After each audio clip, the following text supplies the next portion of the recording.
Bismillahirrahmanirrahim. Assalamualaikum warahmatullahi wabarakatuh.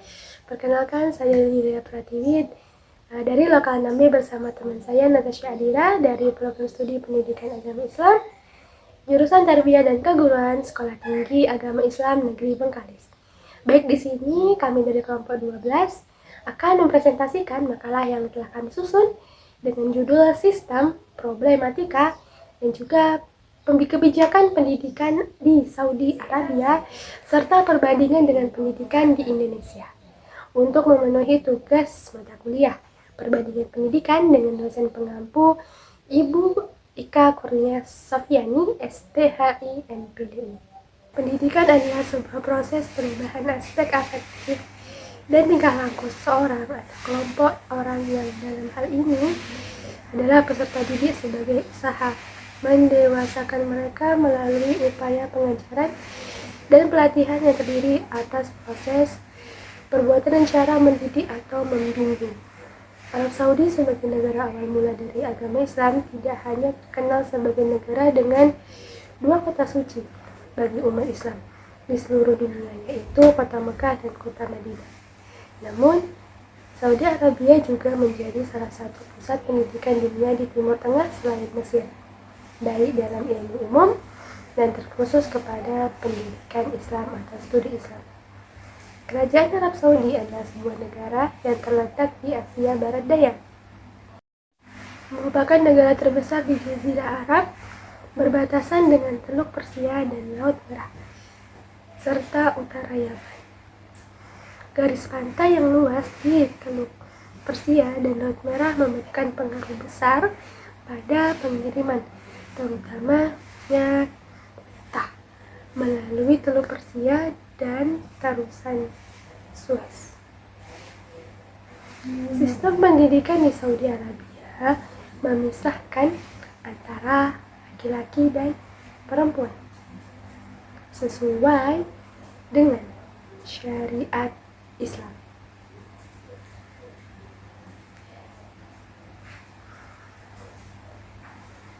Secara umum, sistem pendidikan dibagi menjadi 3 bagian utama, yaitu pendidikan umum untuk laki-laki, kemudian pendidikan umum untuk perempuan, dan yang ketiga adalah pendidikan Islam untuk laki-laki. Untuk pendidikan umum, baik laki-laki dan perempuan mendapat kurikulum yang sama dan ujian tahunan yang sama pula. Pendidikan umum dibagi menjadi 4 bagian, yaitu pendidikan dasar yang terdiri dari SD 6-15 tahun, pendidikan menengah 12-15 tahun, pendidikan sekunder 15-18 tahun, dan pendidikan tinggi. Pendidikan Islam tradisional bagi laki-laki difokuskan untuk membentuk calon anggota Dewan Ulama. Kurikulum untuk sekolah Islam tradisional juga sebagian menggunakan kurikulum pendidikan umum, tetapi fokusnya pada studi Islam dan bahasa Arab. Untuk pendidikan agama dilakukan di bawah supervisi dari Universitas Islam Imam Saud Riyadh dan juga Universitas Islam Madinah. Pendidikan di Arab Saudi terdiri dari pendidikan dasar, pendidikan sekunder, dan pendidikan tinggi. Rinciannya adalah sebagai berikut. 1. Pendidikan dasar. Yang A, sekolah dasar yang durasinya itu 6-12 tahun. Pelajaran wajibnya ada bahasa Arab, seni, geografi, sejarah, ekonomi, rumah tangga untuk khusus perempuan. Juga ada matematika dan pendidikan fisika. Nah, kalau fisika ini khusus untuk laki-laki. Kemudian ada studi Islam dan juga sains. Yang B, sekolah menengah, yang mana durasinya itu 3 tahun, 12-15 tahun. Pelajaran wajibnya bahasa Arab, seni, bahasa Inggris, ada geografi juga, sejarah, ekonomi, rumah, khusus untuk perempuan. Juga ada matematika, pendidikan fisika yang juga dikhususkan untuk laki-laki. Juga ada studi Islam dan juga sains. Kemudian yang kedua ada pendidikan lanjutan. Yang tadi pendidikan dasar nih, pendidikan lanjutan. Yang A, pendidikan lanjutan umum, durasinya itu 3 tahun, 15-18 tahun. Pelajaran wajibnya selama tahun pertama itu mendapatkan apa? Mendapatkan pelajaran umum yang sama. Kemudian 2 tahun terakhir dibagi menjadi sains dan sosial atau literasi. Siswa yang mempunyai grade 60% atau lebih boleh memilih keduanya, sedangkan yang kurang dari 60% harus memilih sosial. Pelajaran umumnya ada bahasa Arab, ada biologi, kimia, bahasa Inggris, juga geografi, sejarah, ekonomi, rumah tangga khusus perempuan, dan juga ada matematika, pendidikan fisika khusus untuk laki-laki, dan pendidikan agama. Yang B-nya pendidikan lanjutan agama, yakni durasinya itu 3 tahun, umur 15 sampai 18 tahun, bahasa Arab dan literatur, bahasa Inggris, kebudayaan, umum, geografi, sejarah, dan juga pendidikan agama. Itu adalah kurikulumnya. Dan C, pendidikan lanjutan teknik. Di sini ada 3 tipe pendidikan lanjutan teknik, yaitu teknikal, komersial, dan juga agrikultural. Durasinya sama 3 tahun, yaitu dari umur 15 sampai 18 tahun. Satu, teknikal, yang kurikulumnya itu adalah gambar arsitektur, otomotif, kemudian mekanika mesin, mekanika metal, radio, dan televisi, dengan pelajaran tambahan seperti bahasa Arab, kimia, bahasa Inggris, matematika, pendidikan fisika, dan juga pendidikan agama.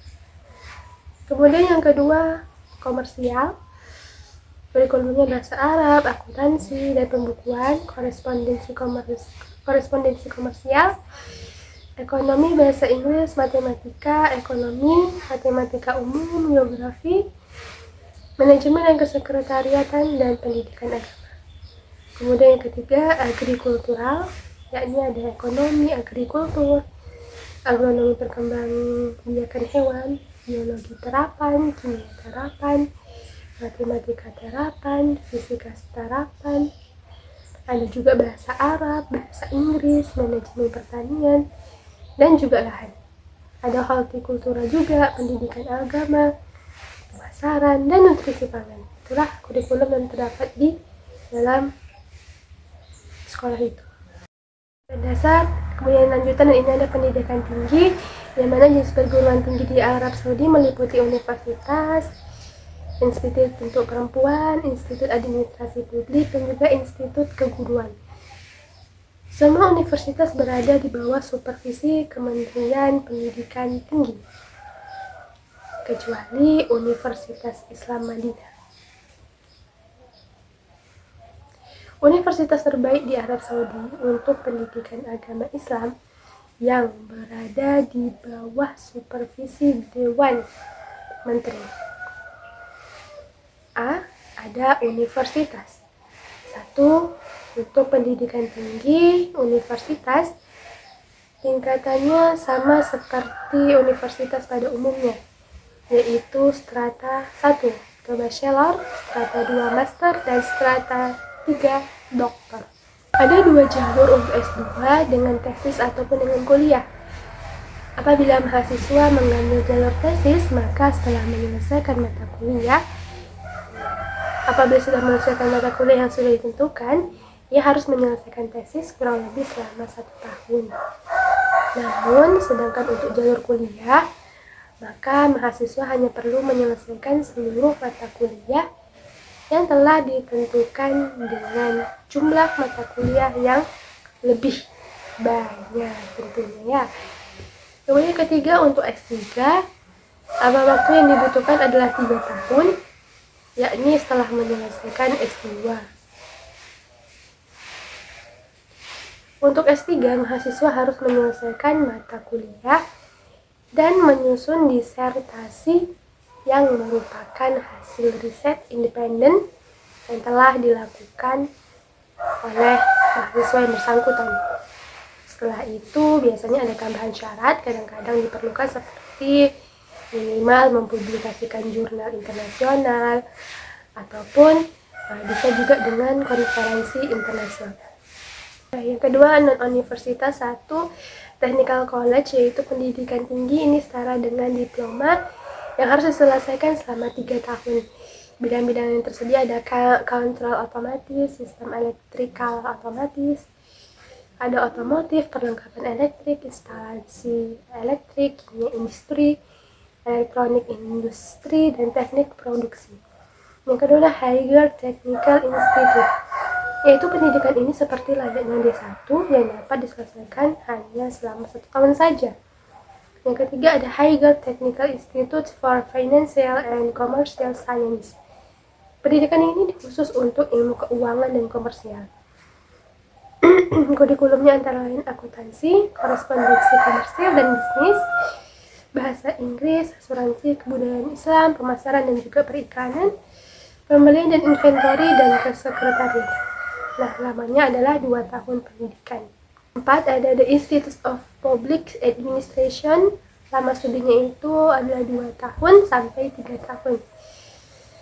Kemudian bidang-bidang yang tersedia adalah perbankan 2 tahun, kemudian pemrosesan data elektronik itu 2,5 tahun, administrasi rumah sakit itu 2 tahun, ilmu kemustakaan 3 tahun, ilmu personil 2 tahun, ilmu kesekretariatan 2 tahun, dan ilmu pergudangan 2 tahun. Yang kelima, Teacher Training College untuk pendidikan keguruan.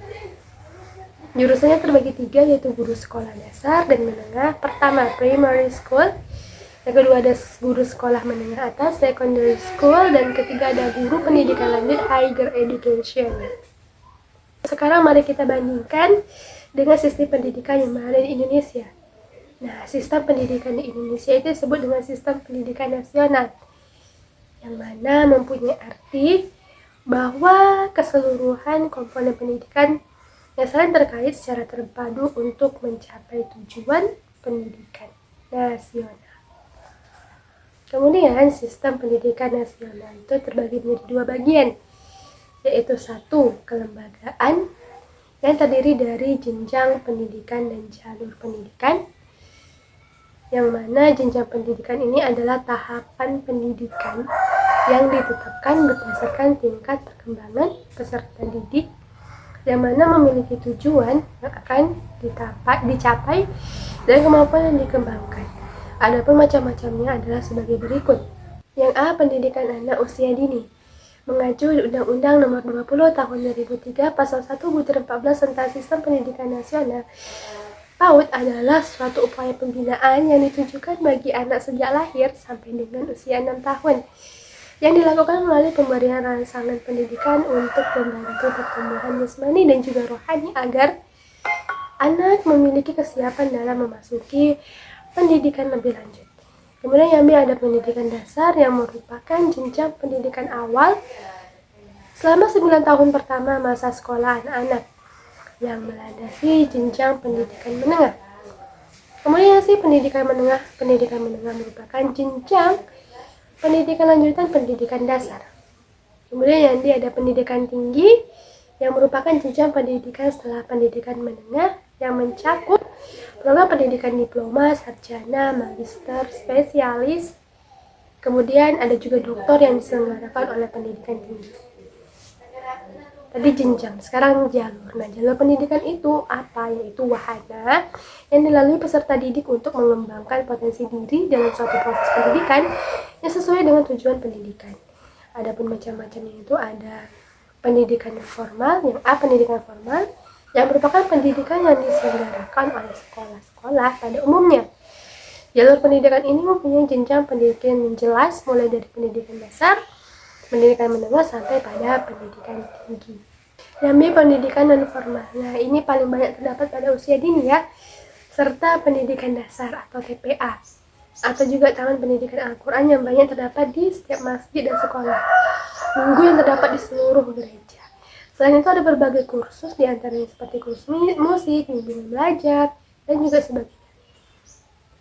Kemudian pendidikan kesetaraan ada ABC, pendidikan anak usia PAUD, magang, dan lembaganya. Kemudian yang C yaitu pendidikan informal, yakni jalur pendidikan keluarga dan lingkungan yang berbentuk kegiatan belajar secara mandiri yang dilakukan secara sadar dan bertanggung jawab di dalam lingkungan keluarga.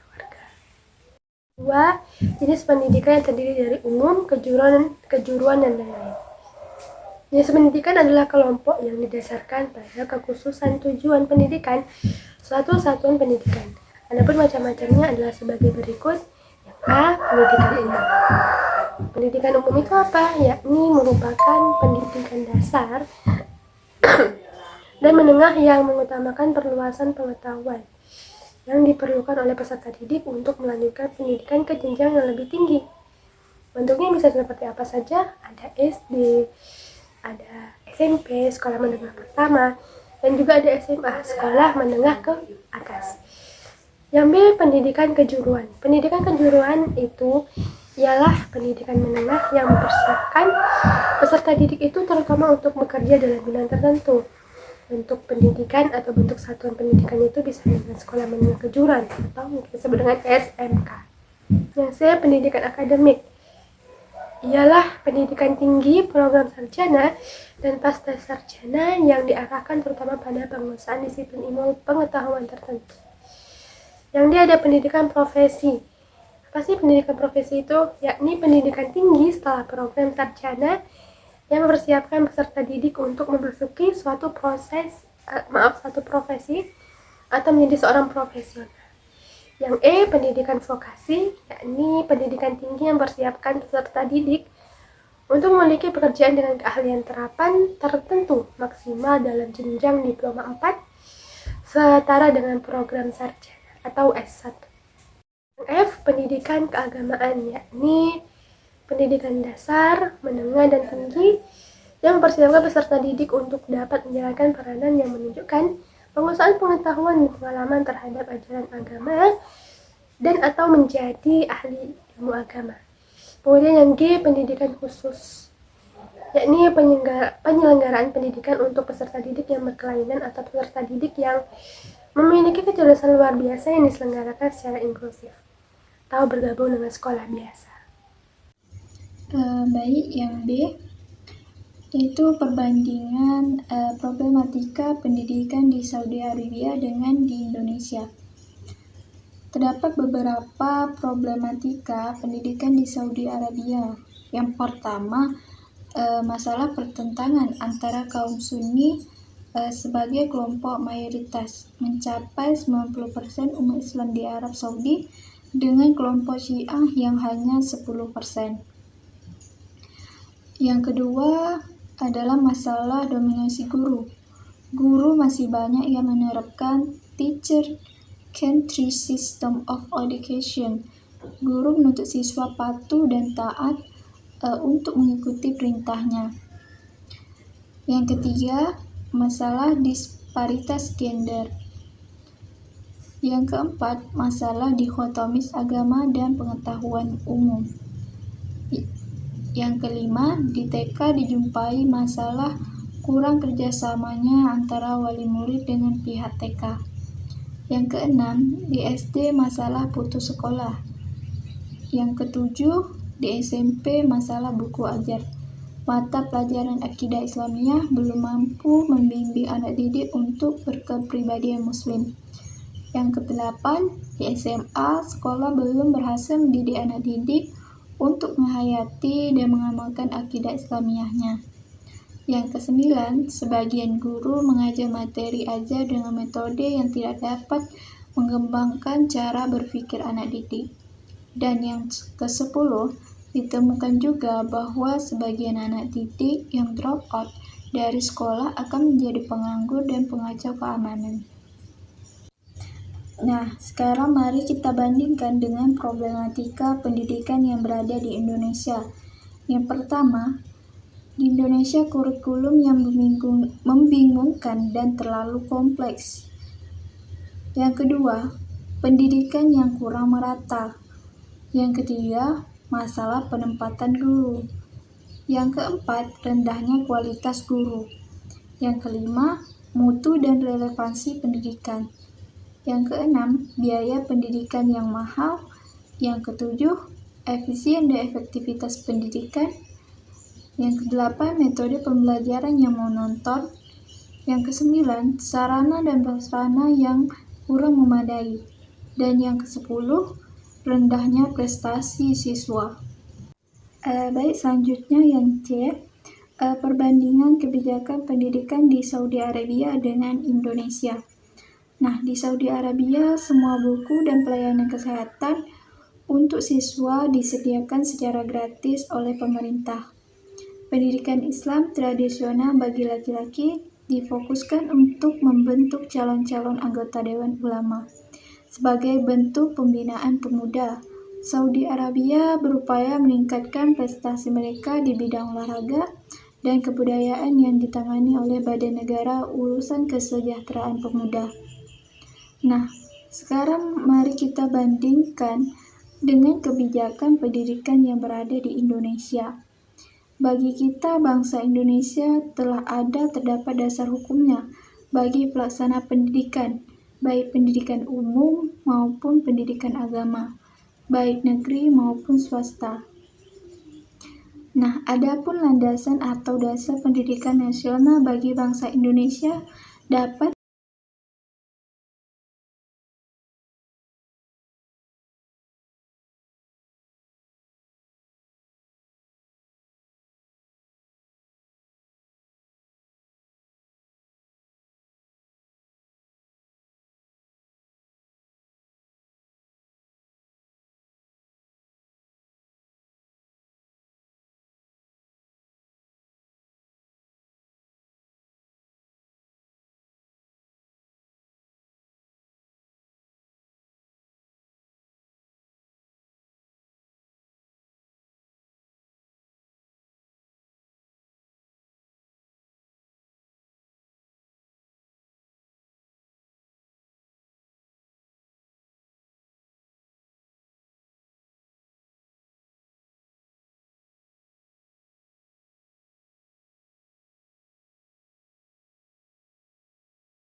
Dari pembahasan di atas, maka dari bermacam sistem problematika dan kebijakan yang ada di Indonesia maupun negara luar seperti Saudi Arabia ini, tentunya akan menjadi sebuah pembelajaran bagi para pendidik untuk bisa mengambil intisari dari kejadian telah berlalu, agar di kemudian hari tidak melakukan hal yang sama lagi. Begitu juga untuk instansi pendidikan agar bisa melakukan perubahan dan pembaharuan ke arah yang lebih baik lagi. Baik, sekian presentasi dari kami. Terima kasih atas perhatiannya. Wabillahi taufiq wal hidayah. Wassalamualaikum warahmatullahi wabarakatuh.